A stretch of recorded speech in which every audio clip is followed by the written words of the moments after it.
Plays the Thing with your host, Judy Sleed. Special guest, Russell Nype. And now here's Judy. Lee, you say that so well. And it's nice to be back again for Plays the Thing. And I have Russell Nype as my special guest. I don't know how special I am. Well, well, I guess one is special. Yes. After all, they throw away the model. You know, when they, someone said to me once, when you were born, they just got rid of the. Yes, well, I heard that many times of myself too. Well, everybody's and some unique. Other people. Everybody is unique in their own way. Well, I'm so glad I spotted you in that. What kind of a store was it? I always call it Mary's store. Actually, they were doing some copying for me. Yes. I had run across some things that during my nightclub appearances, and I thought it'd be fun to have some copies. There were notices, as a matter of fact, and it was at the last club was at the Persian Room at the Plaza, and I had all these notices that I suddenly found of all the newspaper columnists and what they said about me. So I was having them repeated so I could read them to my son, so he'd know that I was, you know, that I managed to survive. You won a Tony. 2 Tonys. 2 Tonys. 2 Tonys. I got my first Tony with Ethel Merman opposite her in Call Me Madam. And then I got another Tony opposite Elaine Stritch in Goldilocks. Elaine Stritch used to live out here too. Yes, I know. I met him in Sag Harbor. She had a house. Yes, I was at her house in Sag Harbor. You were. But yeah, but Goldilocks was not a story of the 3 bears. It was no, I'm not familiar with Goldilocks. It ran about 6 months, and it was Agnes DeMille did the dances, and but was that a musical also? A musical, yes. Mm-hmm. I had a few songs in there. And Elaine Stritch also sang? Oh yes, yes. Stritch was Stritch was the you know, the female star was Stritch, and she sang lots of songs. She has that gravelly voice, you know. I don't know if you can call it a voice or not, but it makes a sound, and it's interesting as she bellows out her. Yeah, and you also did Love Story. That was a movie.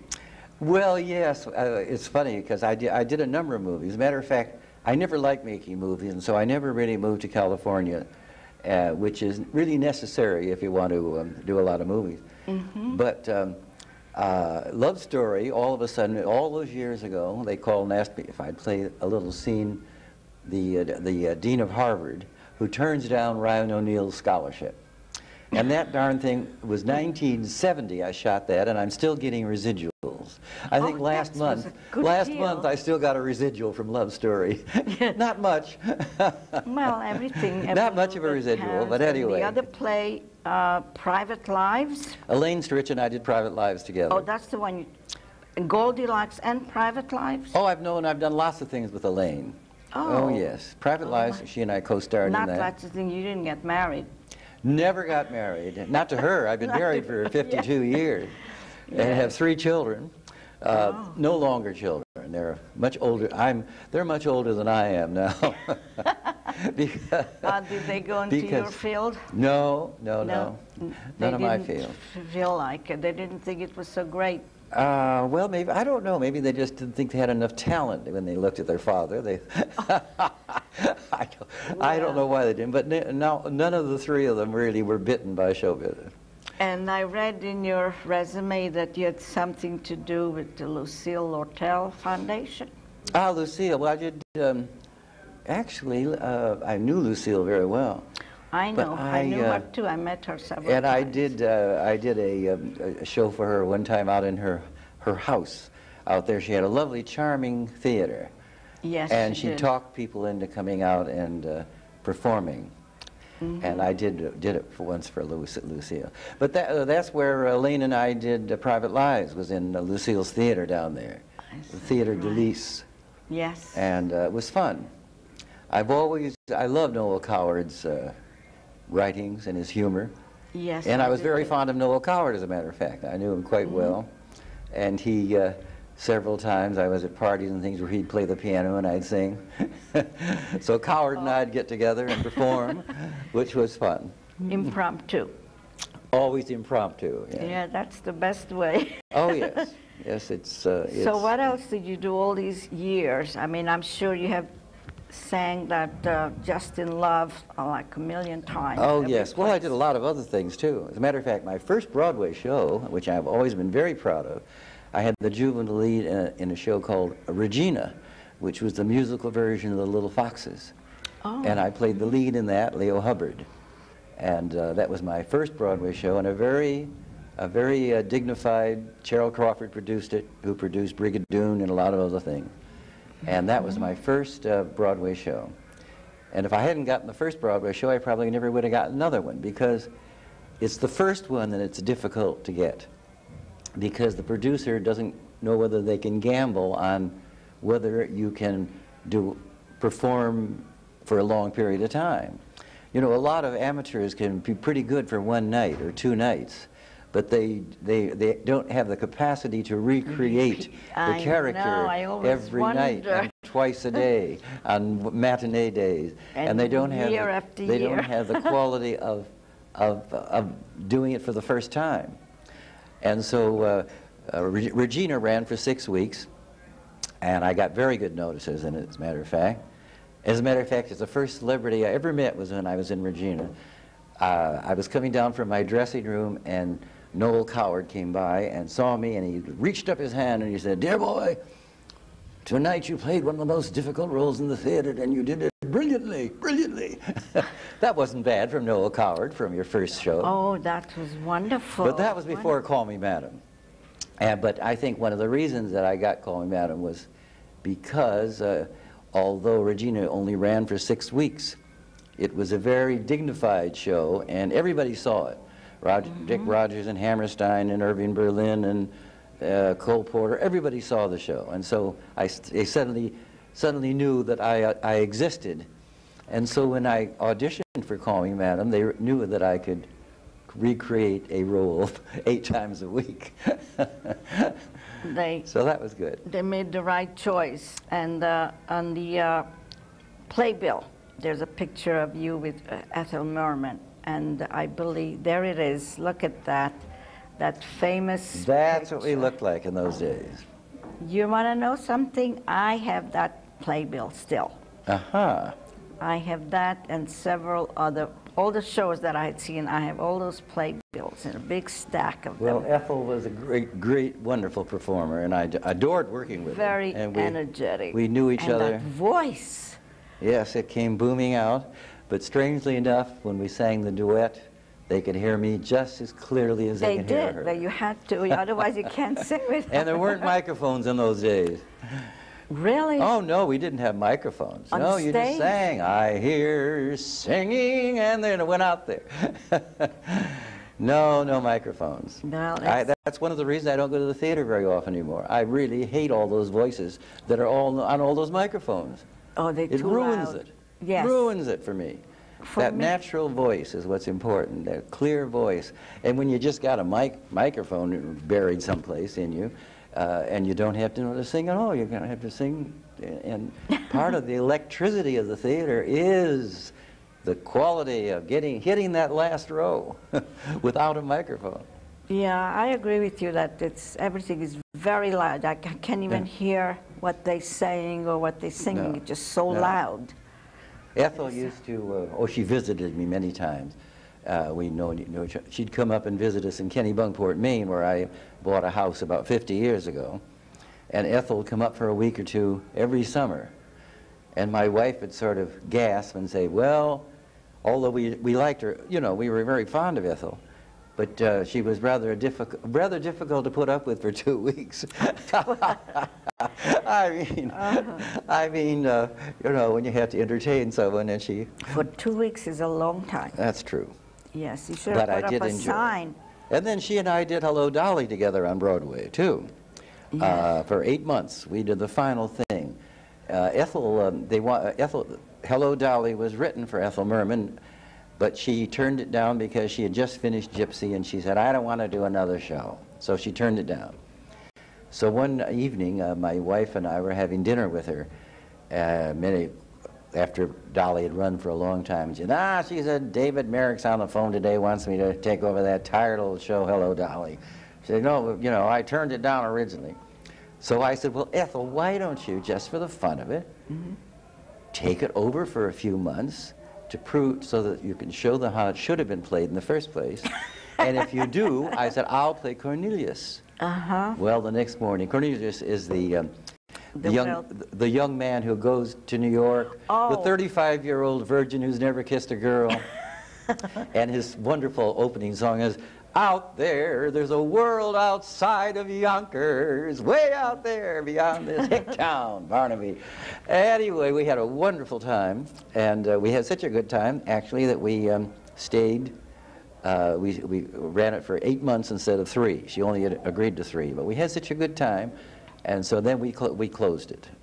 It was, at that time, the longest run on Broadway. Now a lot of that's changed. No, there's lots more that have run longer. But she was a great personality and fun, really was. And did you ever think about doing something out here, or have you done anything out here, like at Guildhall or Bay Street Theater? Actually, I did a few years ago. I did a play out here called what the heck was it? It was with Light Up the Sky. And that was, I must have been, oh God, a few years ago. It's probably 20 years ago. A few years goes by like zip, zip, zip. But anyway, yes, and strangely enough, in the theater business, and in all businesses it seems, you're either too busy, or maybe there's a little period that there isn't a play or something that you're going to do. But no sooner did I do Light Up the Sky, then they called, Marina Sullivan, who was a great friend of mine, called me and she said, we're going to take Mornings at 7, which was a big hit on the road. I saw that show. Well, Mornings at 7 with a Marine, and they wanted to do the National Company. And Marina Sullivan was going to do it, and Teresa Wright and whatnot. And they wanted me to co-star as the man. And so all the time that I was doing Light Up the Sky out here, I was taking the train into New York and rehearsing all day and learning the lines for Mornings at 7. So I was really busy, back and forth, back and forth. That was with Nell. Liz and Nell produced that show. Yes. Yes, Yeah, they did. I knew them Quite well. a couple. I don't think they're producing together anymore. No, I think Nell, Liz is still in New York, but Nell, I think, is out in the West Coast of Yes, LA. Liz does some things, and she she's keeps producing. I run into her every once in a while. Yes. Something or Well, other. that was such a wonderful show. It was one of my charming. favorite shows. Charming, and I played the intellectual guy who thought the rest of them were all idiots. Yeah. I often say that about the people in the world. Everybody's an idiot but me, and sometimes I'm an idiot. Who knows? But I enjoyed that show very much, and we toured the whole country. And Marina O'Sullivan was a great gal. She went to sleep a few years ago, but she'd always call me on New Year's Eve and say hello, and wherever she was. And we had a wonderful time. She was a wonderful, wonderful woman. So, and you don't remember whether this was at Guildhall or... Light Up the Sky was at Guildhall. Oh, at Guildhall. I think it was a week or two that we played it. And well, you know, they are very active. I'm very active with Guildhall. I have a lot of people from there on my show. The director, Ruth Appelhoff, and the director, Josh Gladstone. He's the director of the John Drew Theater. And I have a lot of fun over there. I haven't gone there at all. See, we just made this our residence 2 years ago. We always had an apartment in New York and a house in Kennebunkport, Maine. And then was it near Jessica Fletcher? Jessica Fletcher? Oh, Kennebunkport, yeah. And the Bushes. Angela Well, the Lansbury. Bushes and all the other things. When I bought my house in Kennebunkport over 50 years ago, it was a nice, simple town. And actually, the first person that I met in Kennebunkport was George Bush Sr.'s father, who was Senator Bush. Goodness. And the minute I got there, he That's called and not said, "You must come to possible." lunch." And so the rest of them, you know, to me, they were just, I didn't. Well, what was his father, Senior's father? His father was a senator.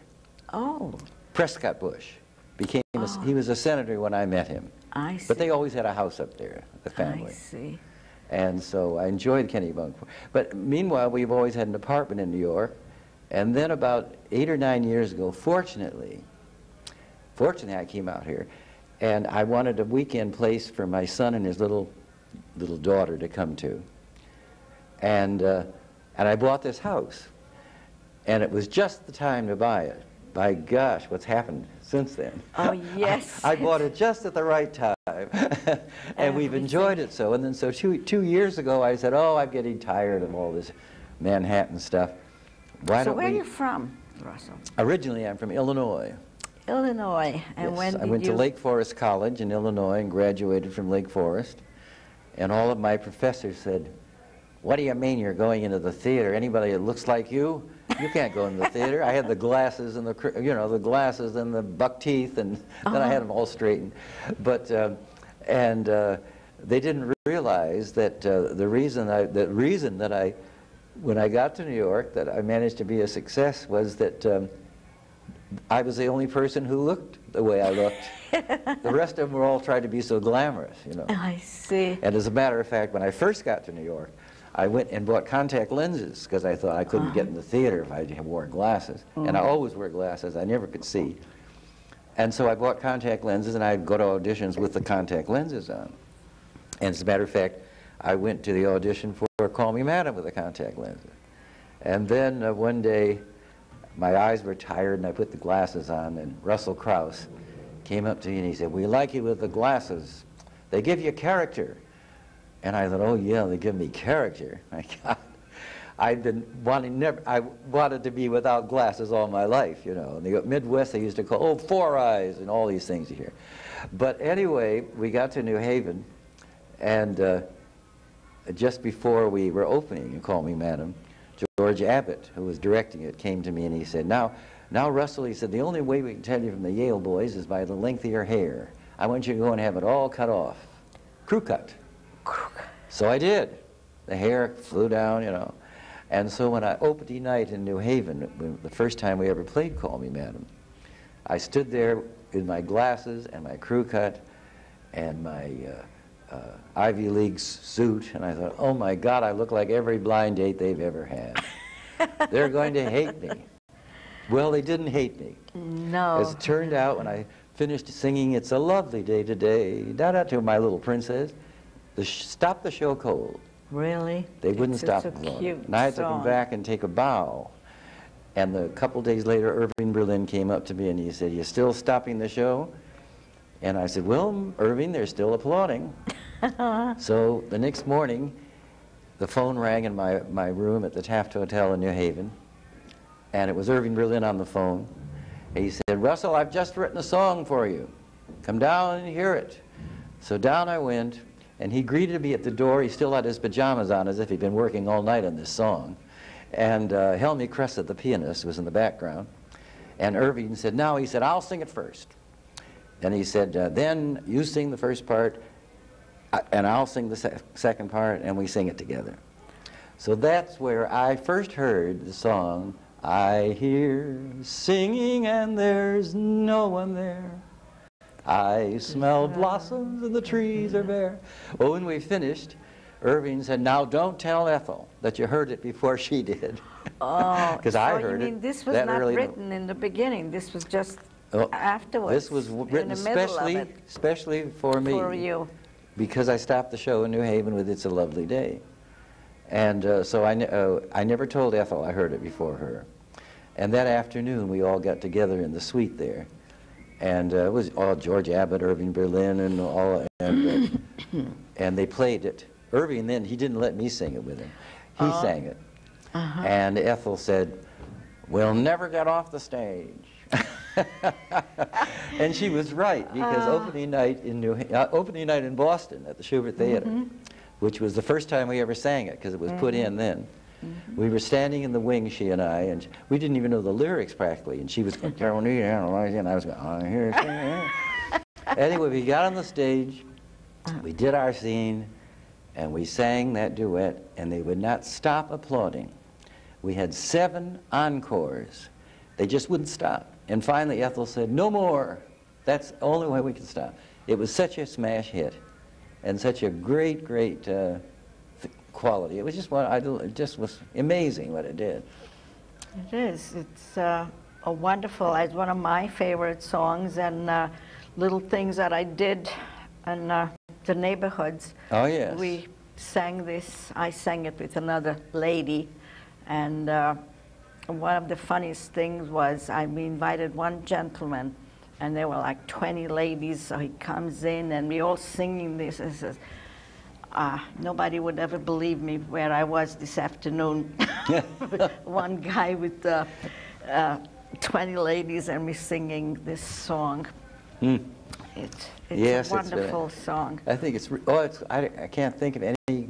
I think it's the best showstopper that's ever been written. I don't think that it really did stop the show. And I'm going to ask you, how do you feel about Donald O'Connor taking over your role for the movie? Oh, well, of course, as a matter of fact, the producer, we had a discussion about it.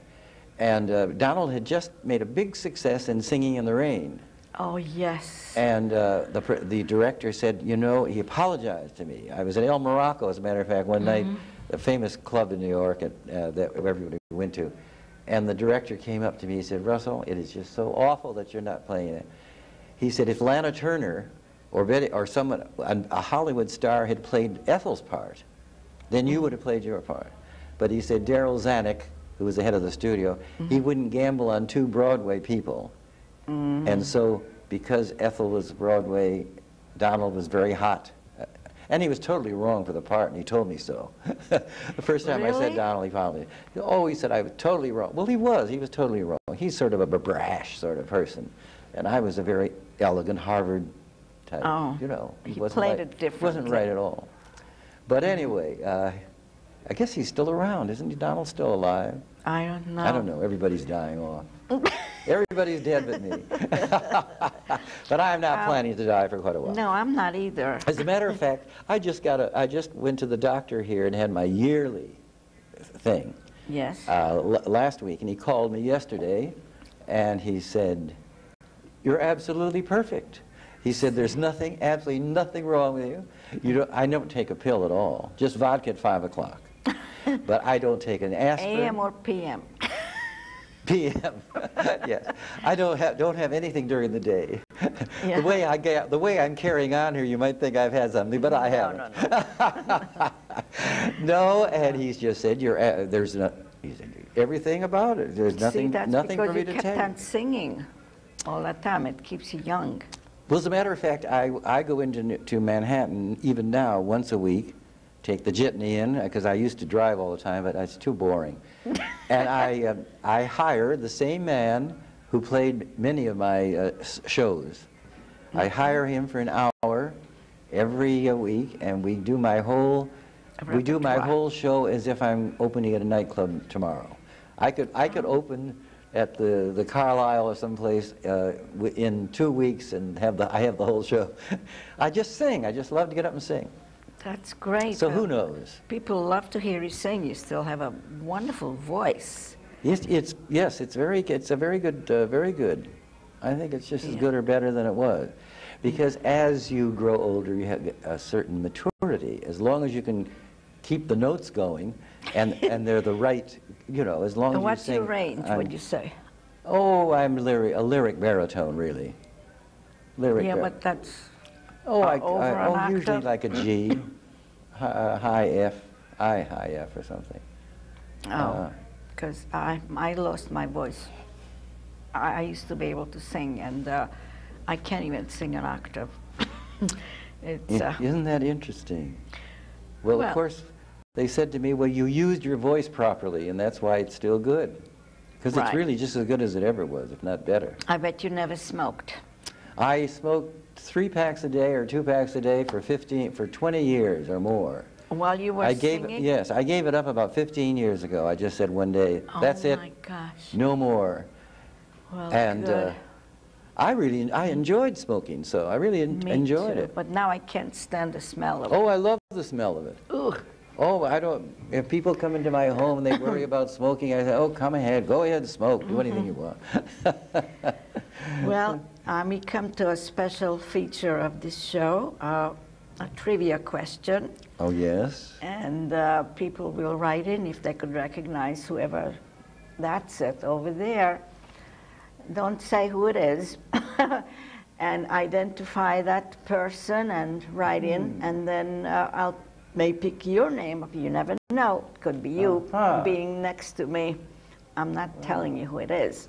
No, I'm not sure. It looks like don't say looks it. like a couple of people I know, but No, I know who it is. you know who it is. Because not only I have those playbills, I have a whole bunch of old movie magazines. Oh, yes. As a matter of fact, I'm going to look through it and see if I'll find you in one of them. You might, but you might have found it from Love Stories.